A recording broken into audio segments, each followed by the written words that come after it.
Hey everybody, this is Phil and Brandon from Zaid Comics, the creators of Magic Cop, which is a comic book we're launching on Indiegogo in August, and the two best looking brothers in all of comics. And today we're doing a movie review for Avengers Endgame. Now we went to see this past weekend. This is my second viewing of it, and Brandon's first viewing. I was out of town weekend. Yeah, he was on vacation. Overall, I enjoyed the movie, and we'll get into some details. I thought the beginning of it, the first 20 minutes, were the weakest. I was very iffy about it, and I'm like, oh, is this gonna suck? It was just really slow and drab, with Tony in space, Oh, yeah. Captain Marvel coming down, and then even going to Thanos, where Thanos was on the planet he was hanging out at. It was cool seeing his armor all scarecrowed up, like in the comics. At the end, not the end, but when he makes everyone vanish, and he's a farmer now. I thought that was really cool. But especially the first viewing I had, when Thor immediately cuts his head off, I thought that was really abrupt, and I'm like, what the hell's going on now? But it pays off throughout the movie.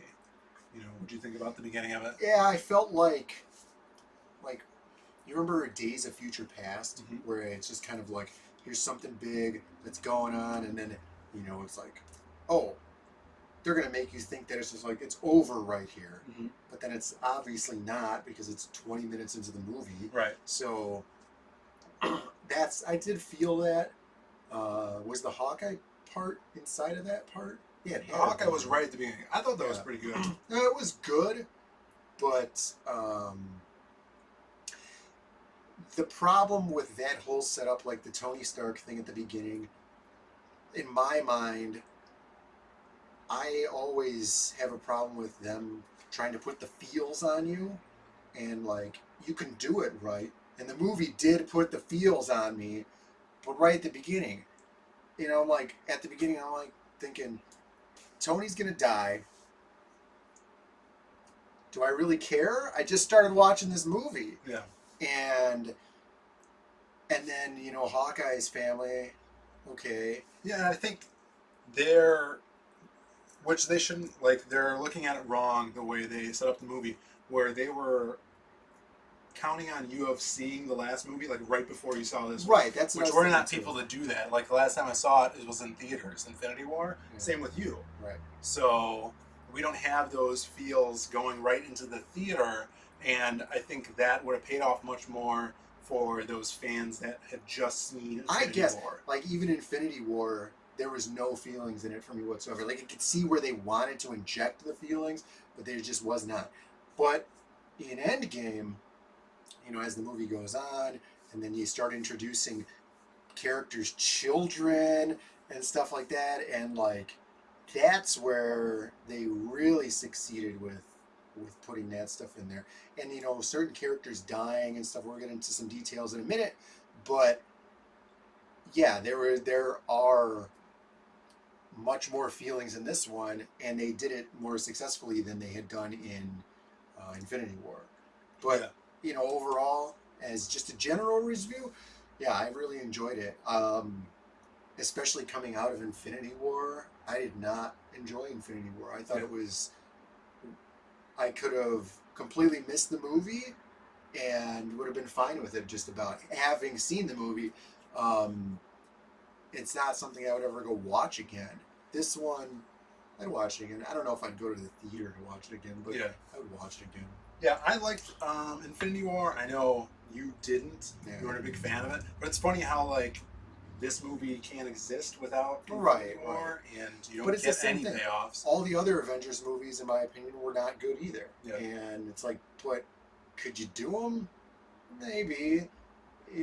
But is it good that they exist? Yeah, I guess. Yeah.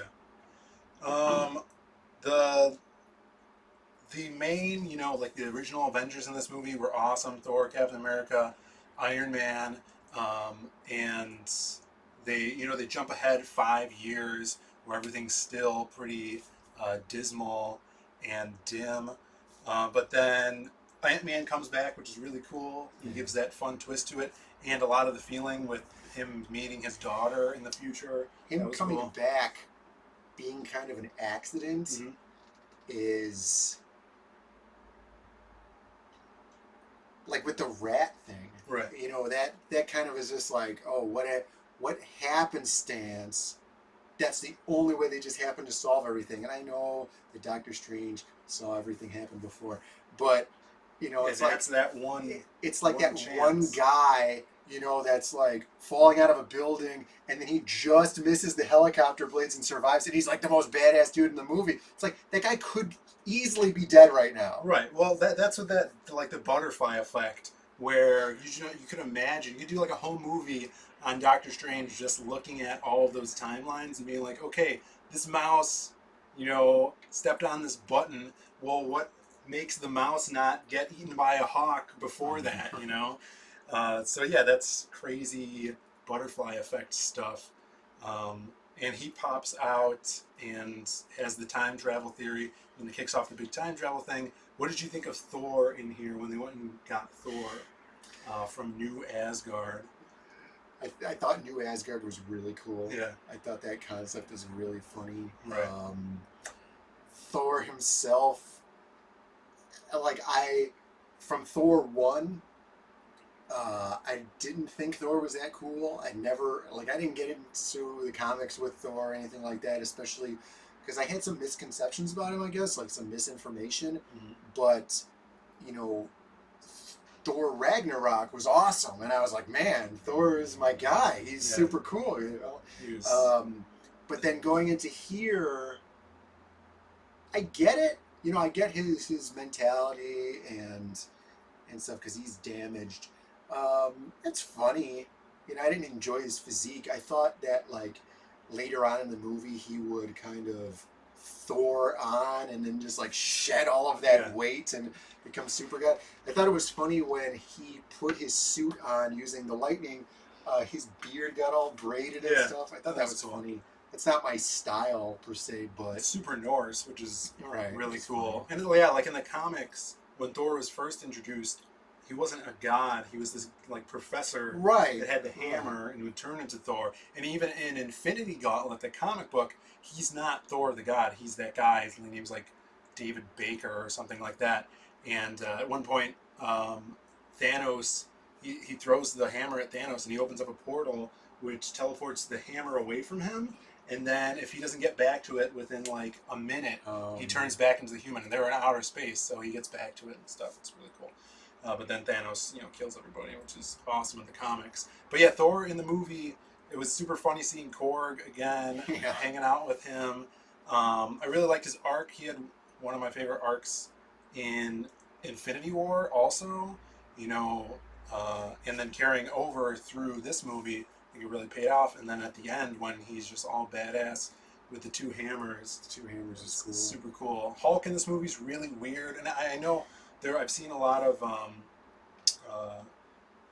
bad review, people not liking the Hulk in this movie because he doesn't really have an arc from the first movie.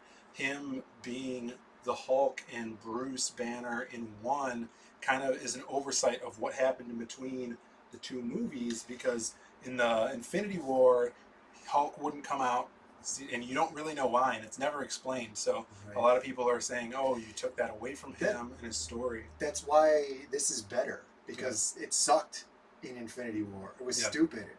Here, at least, it's just kind of like, you remember that garbage? That's gone. There's some new stuff going on here, and I thought it was cool. Like, I enjoyed Bruce Banner as intelligent Hulk. Mm-hmm. I liked that. I liked his personality and how he enjoyed it. I thought it was cool when he went back in time and he had to emulate himself, and he was just like, "That's funny."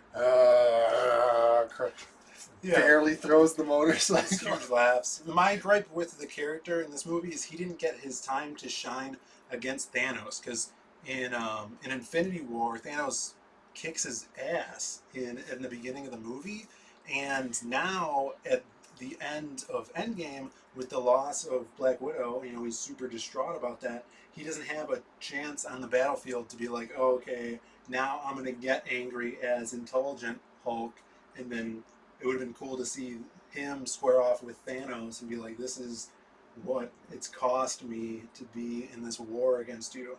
You know, he didn't Yeah, get his time to shine against him. it would have been hard to squeeze that in, I think, because there was. I liked the pacing of this movie. Yeah.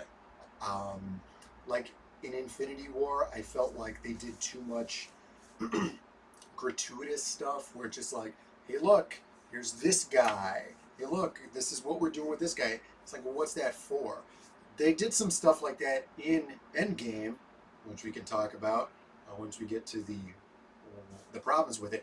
But having forced some extra stuff in like that, I think it would have caused a problem of Too saturated. well, yeah, too saturated, too many cooks in the kitchen type of situation, just like you get in like Age of Ultron. You know, where it's just like there's a million characters that we have not like no interest in whatsoever. You know, we're not invested in. You know, we have interest in, but we're not invested in.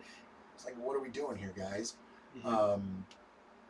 So yeah, that would have been cool, but they would have had to leave out some other stuff too. Yeah. I thought that there's so much good stuff in this movie, even all the way to the ending with Iron Man being the one that stops everything and him losing his life over it, and you know him saying "I am Iron Man" in the that's cool. contrast of Thanos says "I am The inevitable." timing of that was a little too long, I Yeah. thought, because he's just like I am. Yeah, they waited, and then Thanos stabs him in the chest with a Yeah. sword or something. It's like, come on, man, what are you doing here? But the like the storyline of the MCU starting with Iron Man and then this section of it ending, well, the MCU basically just ending here with Iron Man was very, very cool how they did that. Yeah, they did a good job. Yeah.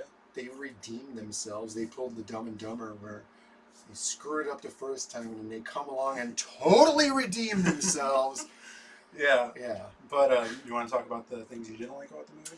Sure, we could talk about that. Mm-hmm. Well, I really liked that they had Black Widow grow out her red hair again. Yeah. Just as an aesthetic thing, I thought she looked way cooler with the long red hair. But it was weird. It's like she has the slowest growing hair because it took 5 years for that dye job to grow out to the end, and she never got a haircut during that. Right, she just wanted it to be longer. Or right before the story picked up, she's just growing it out again. Maybe she's got some genetic problems with hair growth or something like that. Yeah, she was much better in this movie than Infinity War. That was the problem. One of the problems, because Black Widow I thought was a cool character, just going through the whole stream of movies, they didn't use her at all in Infinity War. She had one-liners, and she was... The lines were so bad, it just made her seem like such a horrible actress. Yeah, poorly written. Mm-hmm. It's just everything about it was horrible. Here, she's got a pretty decent part of the movie. Yeah. And then she's like a character that carries a part of the movie with a lot of weight, too, at one point, which is one of the problems that I have right here. All right. So, their part where they go to talk to Red Skull... Boromir? Yeah. They go there. What? I think it was a mischance of someone referencing Boromir from Lord of the Rings. So yeah. All right. So they go there. We all remember what happens from Infinity War. Somebody has to die. Soul for a soul, right? So then, they do the fight. And that was cool. Where Hawkeye and Black Widow they want to be the one to sacrifice themselves so that the other one can live on, which was cool because they have a really deep connection from when they were spies or whatever in their former life. So that was really cool, and the friendship is there, and you could really feel the emotion there. And that was one of the scenes where it's like, wow, you could really see the emotion between these characters and their love for each other, even though they're not romantically in love, but they have a really, really good platonic friendship love, and that's awesome. So then she dies, and then he gets to live on. Now, he comes back to the future, right? And he's all wet and stuff, and his hair is all wet, and he falls to his knees, and he's super upset, which I would be too, right? Of course. And then they talk about it, and they're like, what happened? Okay, she died. The next day, they're out by the lake or whatever, and See, they're it all- could have been hours I mean, later. maybe it was hours later, whatever. You know, who knows? Sometime later, short time later, he's still upset, right? Very upset, and they're all like, "Oh man, whatever. You know, sorry it happened. You know, we're upset too." And he's really upset, but he gels his hair. He wakes up in the morning, gets dressed, and gels his hair up into a perfect wave? No, absolutely not. If my best friend died, people would have to be dragging me out of bed. I wouldn't be put on my suit, get dressed. I'm gonna go talk to all my bros. No, man, I would look horrible. And that was at that point. That was this huge sticking point for me while I was watching the movie. I didn't even have to come back and, oh yeah. No, that was like, wow. Nobody would do that. It was horrible. He looked worse on Voromir. He had like mush face. You know, his skin was so flappy in that scene. Both times I noticed that and pointed it out. Yeah. Is that why you were laughing? Yeah, because his cheeks are so wobbly in that scene. So for me, yeah, that was one of the big points. You're trying to stress so much emotion in a person that's so distraught about a death, yet the guy wakes up in the morning and goes to his beautician and has his hair perfectly styled. I think they should have kept him in the Ronin costume because that was cool. Yeah, that scene was cool, and we never explored that again. And the guy lost his entire family, and now he loses his best friend, and he's gonna wake up and gel his hair. Come on. Yeah. Come on. That was one of the biggest things that I had. I had another one too. That's later on in the movie. The Falcon one? Yeah, we can talk about that. So at the end, because I don't have a lot of gripes with this movie, my biggest one is probably this one, where at the end, Cap goes and lives his life, and he's all old now, and then he comes back to our time because he would have to, because the multiverse and it's not a linear timeline. So he comes back. Yeah, the time travel is iffy in here, but he comes back to our time, and then his friends Falcon and Bucky see him. And he gives the shield to Falcon, someone he's known for all of 10 minutes. 5 years, yeah. But he's known Bucky for, let's say... He's his best friend. 20 years. It doesn't even matter. He's the guy. Yeah. He's Bucky. I get that they do it because of the comics now. Falcon's Captain America. Yeah. Cool. That's fine. And Bucky's been Captain America also. Bucky has been Captain America. And his costume's cooler. Standing right there. Mm-hmm. Bucky is Captain America's best friend. Bucky, like Captain America, is crying all night because Bucky's dead. And he, in Winter Soldier, he was willing to defy his country to help save Bucky from being this brainwashed soldier. They show you in Endgame how much knowing that Bucky's alive affects Captain America. They do it in this movie, yet he gives the shield to Falcon, the guy that he's been friends with for a couple of weeks. Yeah. I mean, it's been years, but seriously, why? That guy is obviously a much better soldier. And he's a super soldier too, right? And he's got a robot arm. You're going to give it to Falcon? That was a huge problem I had. It was weird. And you're like, oh, when he was young and living through the 50s and 60s in his other time frame, he's just like, I should give that shield to Falcon. Yeah, just Falcon. One day, he's not even born yet. Yeah. So that was weird, and it's setting up the future movies and stuff like that. But I think, Bucky deserves it. I would, if I. My best friend, I would give the shield to him, and I think that makes much more sense. And his cool chrome costume from the comics. Yeah, that was awesome. That would have looked super awesome on screen. Yeah. Speaking of setting up future movies or would-be future movies, A Squad or whatever, right? A-Force? A-Force, okay. So there's that part where, who had the shield? Or the gauntlet. Spider-Man. Spider-Man has it. No. I'm going to do the first part. Okay. Hawkeye had the gauntlet, right? And then Black Panther's like, hey, man, give me the gauntlet. And then he gives it to him, and then he drops it immediately. Yeah. I was like, what is that about? I just thought that was funny. And then so now Spider-Man has the gauntlet, and then Captain Marvel comes, right? She And is flies like, through a ship yeah, she 3 comes times. out of space into the atmosphere, destroys this ship just by flying through it unimpeded, like a laser. Which crushes, 15,000 people, Right. civilians, I'm sure. Everybody's dead. She kills everybody in a single blow, lands by Spider-Man, and goes, "Give me the gauntlet." And then he goes, "Are you sure you're going to be able to get through all of this?" And then all the women come out of nowhere. And it's cool. I love women a lot.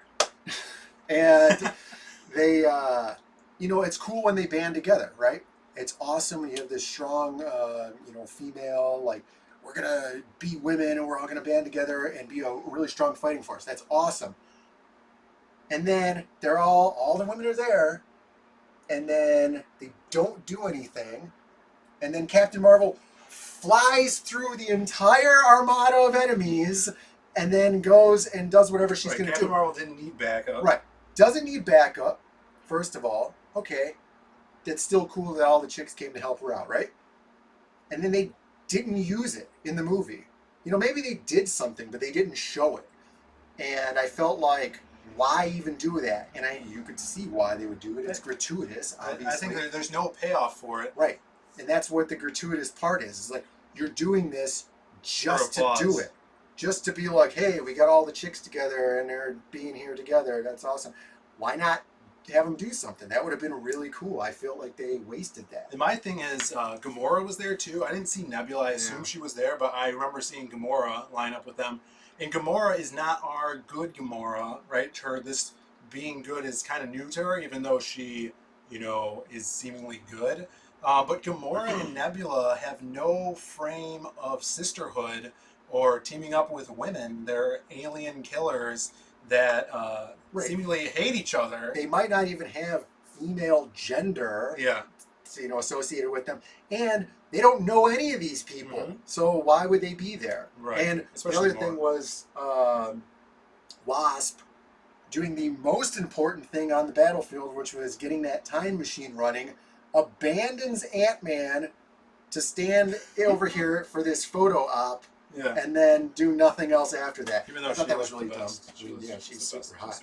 But yeah, that was ridiculous. And then Captain Marvel gets through, and she's fighting the gauntlet off of Thanos, which was a really cool part. He headbutts her, and she doesn't move, but then he pulls the Power Stone off and socks her in the face, which was awesome. And you don't see her the rest of the movie. That was super cool. I thought when he headbutt her, it looked fake. Yeah. Because she didn't move at all. There was no reaction in any way.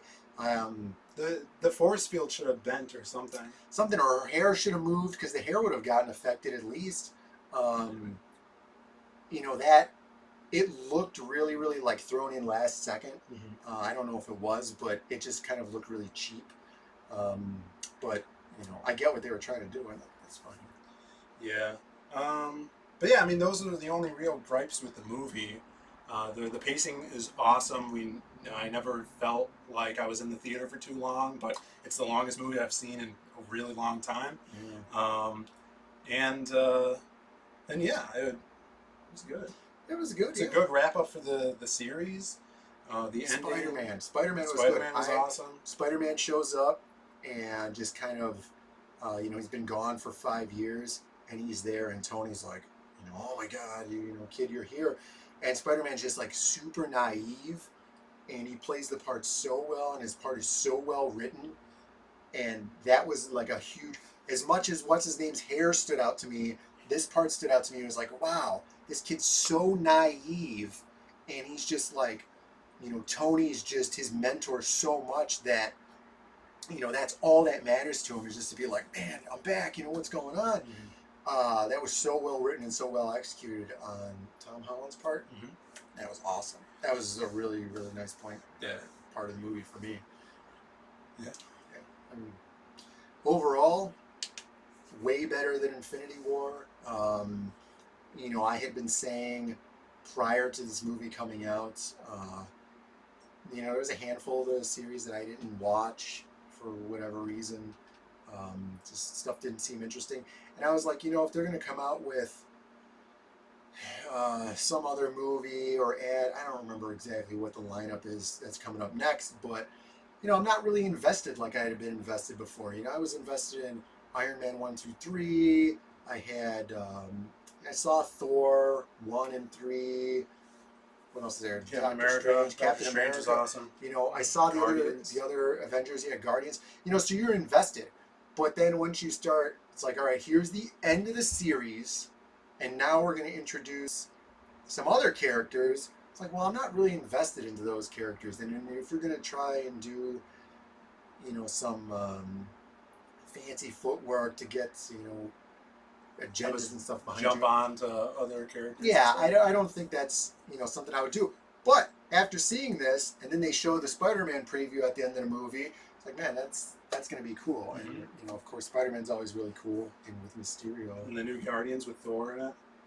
Yeah, we haven't seen anything about that, but that should be pretty good because Yeah. Guardians is always fun. Yeah.